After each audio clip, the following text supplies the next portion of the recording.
C'est une poudrière prête à exploser. Une petite parcelle de la Russie séparée de la mère patrie et dangereusement située entre deux nations de l'OTAN.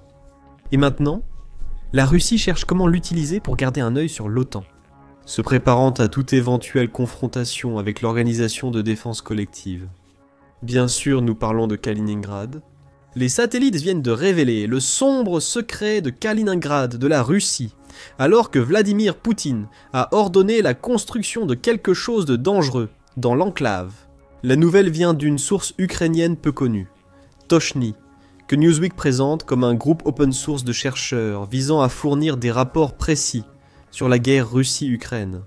Selon un rapport doux du groupe Tochny, ce qui inquiète à Kaliningrad se situe au cœur des forêts de l'oblast de Kaliningrad. À seulement 30 miles de la campagne apparemment paisible qui marque la frontière de Kaliningrad avec la Pologne, membre de l'OTAN, se trouve un chantier de construction situé aux coordonnées 54 562 160 218 277 560 selon Tochny. Ce n'est pas un simple chantier de construction.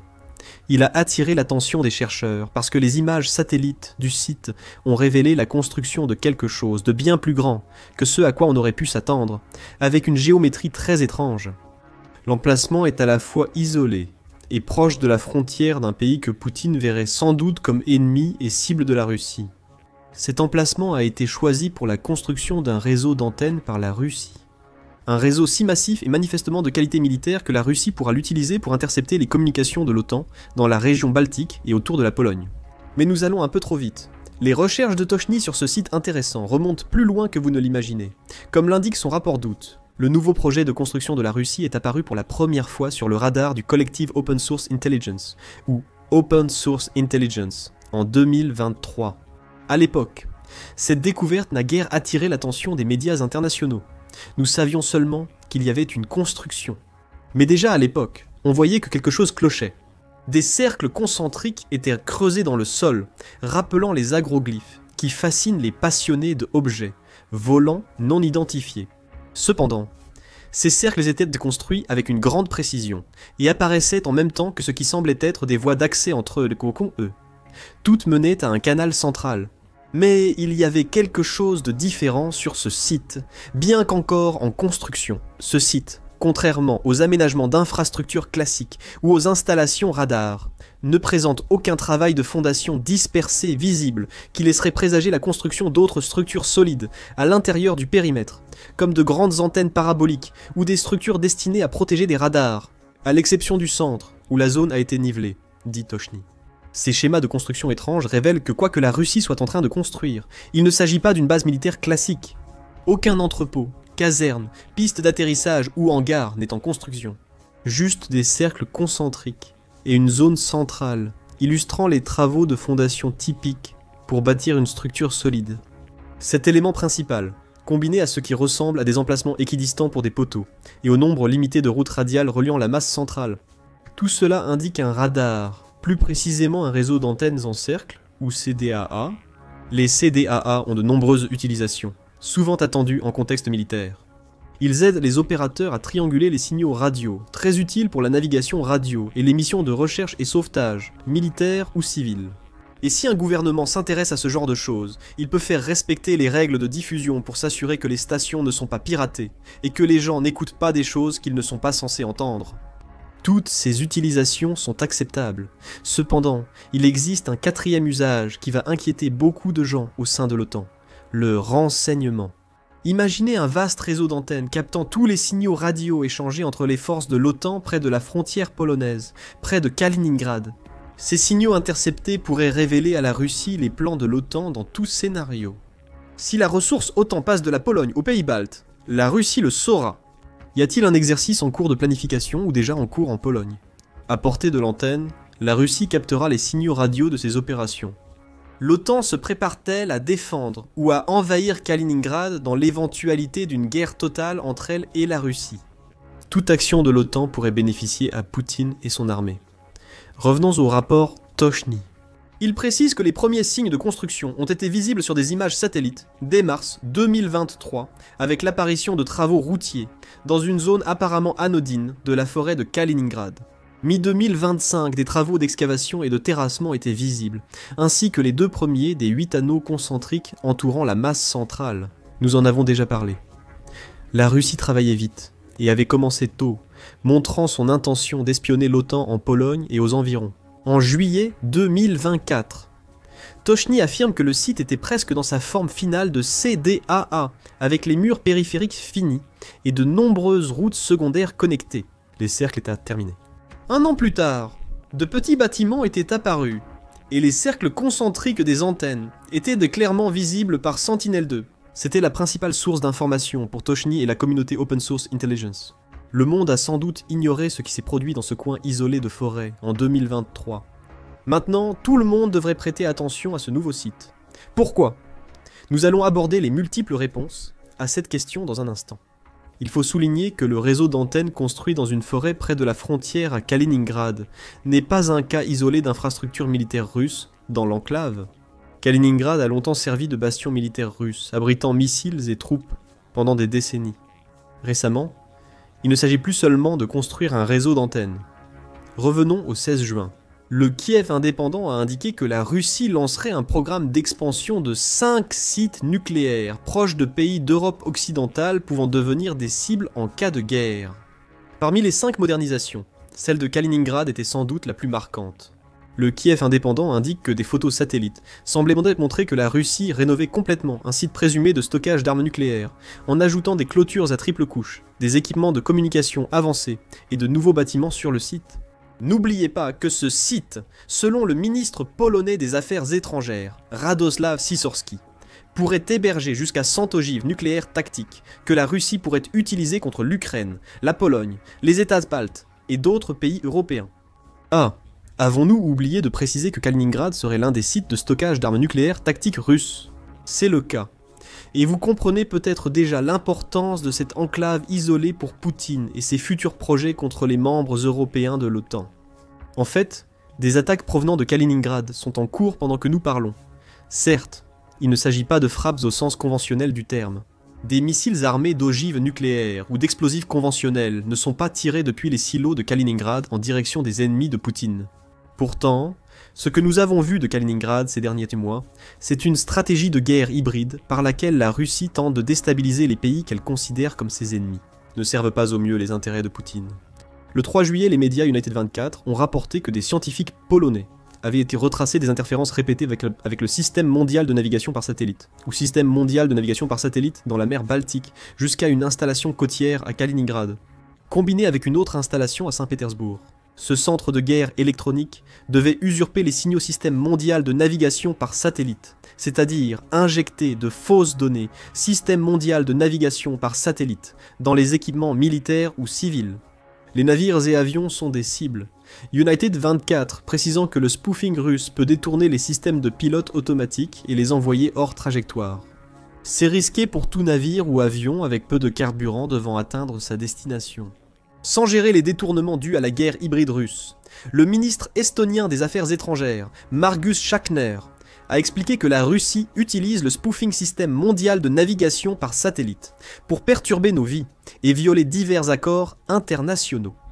Comme le bunker nucléaire et la future CDAA Kaliningrad en est le centre, un petit bout de la Russie, à des centaines de kilomètres du continent, que Vladimir Poutine utilise pour représenter une menace constante pour les nations européennes sinon éloignées de la Russie. Cela nous ramène à la question posée plus tôt dans la vidéo. Pourquoi la Russie construit-elle un CDAA, que certains pourraient considérer comme une technologie dépassée, dans une zone boisée, à 30 miles seulement de la frontière de l'enclave avec la Pologne? Newsweek affirme que cela pourrait avoir un lien avec les négociations de paix en cours entre Poutine et le président américain Donald Trump. La CDAA est en construction depuis 2023, montrant que la Russie avait des plans avant l'arrivée de Trump au pouvoir. Cependant, il n'est peut-être pas anodin que cette nouvelle installation semble être presque achevée justement à cette période. Le monde attend de voir si la rencontre entre Trump et Poutine à Anchorage aura un impact. Jusqu'à présent, selon Trump, la réunion n'a donné que de vagues affirmations de progrès. Et l'idée que la Russie se réjouit déjà du simple fait que la réunion ait eu lieu, d'après The Guardian. Et pourquoi ne le serait-elle pas? La réunion en Alaska a marqué la fin de l'exclusion de Poutine des rencontres directes imposées par les États-Unis après l'invasion de l'Ukraine. Pour le dirigeant russe, C'était l'occasion de prouver au monde et à l'Ukraine que son pays n'est peut-être pas aussi isolé que certains le voudraient. Quel est le lien avec la construction d'un CDAA à Kaliningrad? Tout tourne autour de la seule chose dont chaque partie a besoin lors de négociations, du levier. Imaginez que les images satellites partagées par Tochny soient non évoquées. Ce n'est pas un vraisemblable. Le groupe Open Source Intelligence a publié ses conclusions le 15 août, le jour du départ de Poutine pour rencontrer Trump. Le président russe aurait pu montrer ses photos, ainsi que toutes les preuves de choses très sombres se produisant à Kaliningrad, et les utiliser comme outil de négociation. Regarde comment nous nous préparons face à l'OTAN, Poutine aurait pu dire à Trump. Si une paix avantageuse pour la Russie est obtenue, la nouvelle CDAA et le reste pourraient ne pas être utilisés. Peu importe si Poutine disait la vérité, il l'est vraiment. L'essentiel est que l'Occident, notamment l'Europe et les États-Unis, espèrent obtenir quelque chose de la Russie. Faites-le fermer ou non. Utilisez les futures installations de Kaliningrad. Exploiter même quelque chose d'aussi apparemment sans rapport avec l'Ukraine que la CDAA à Kaliningrad peut être une chose puissante. Qui peut affirmer que la Russie n'utilisera pas cette CDAA contre l'Ukraine? En mars 2022, Euractiv désignait la Pologne comme état clé pour le transit des armes occidentales vers l'Ukraine. Une nouvelle CDAA à Kaliningrad pourrait capter des communications sur ces armes, révélant à la Russie ce qui va arriver en Ukraine. Cela peut être contré sur le terrain, avec de nombreuses options. Aussi incroyable que cela puisse paraître, nous ignorons presque tout des discussions entre Donald Trump et Vladimir Poutine en Alaska. Les discussions ont peut-être délaissé les enjeux liés à l'Ukraine pour se concentrer sur un possible futur affrontement Russie-OTAN.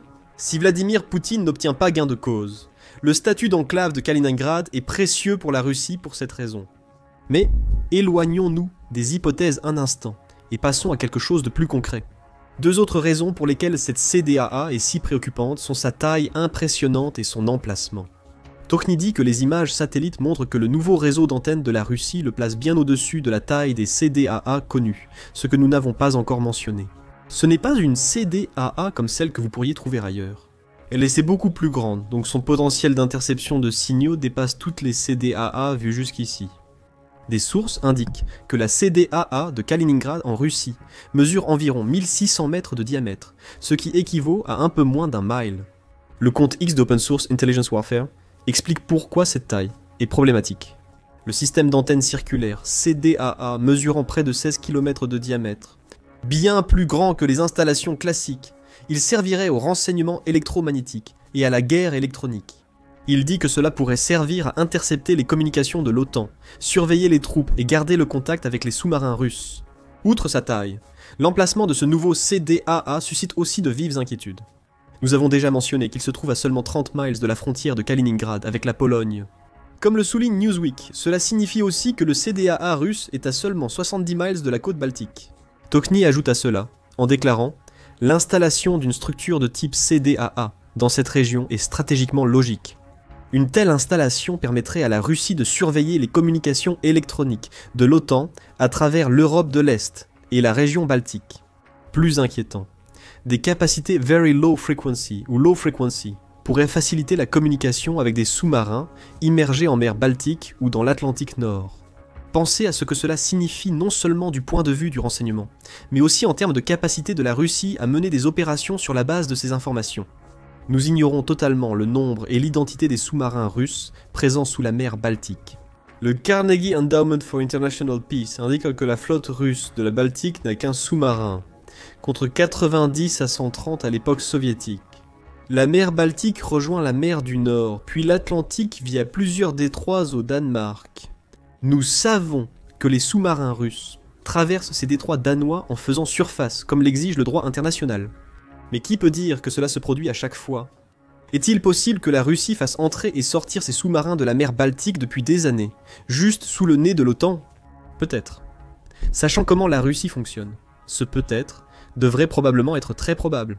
Imaginez ces sous-marins russes recevant des données radio du CDAA de Kaliningrad, leur permettant de se positionner face à une menace.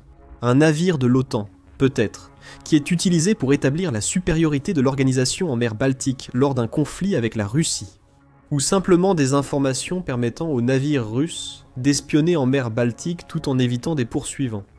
Ces scénarios, bien que spéculatifs, sont rendus possibles par l'émergence du CDAA de Kaliningrad.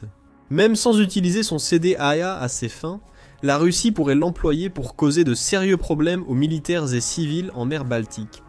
La Russie a déjà utilisé le brouillage système mondial de navigation par satellite pour perturber les navires près de Kaliningrad. Imaginez les problèmes si son nouveau CDAA interceptait des messages privés, donnant à la Russie toutes les informations sur les navires de guerre de l'OTAN et les cargos civils en mer Baltique. C'est un contrôle pervers, exercé par une menace discrète mais intimidante. C'est typiquement le genre d'action que la Russie apprécie dans sa guerre hybride. Et puis, il y a Kaliningrad. La poudrière qui n'attend qu'à exploser, comme nous l'avons décrite lors de l'introduction de cette vidéo, est sur le point d'acquérir un nouvel atout grâce à la construction de cette CDAA. Kaliningrad est crucial pour la Russie pour diverses raisons stratégiques, déjà évoquées dans cette vidéo. Elle borde la Pologne et la Lituanie, un état balte, ce qui représente une menace claire. Sa présence en mer Baltique est problématique, tout comme la possibilité que l'enclave abrite jusqu'à 100 armes nucléaires.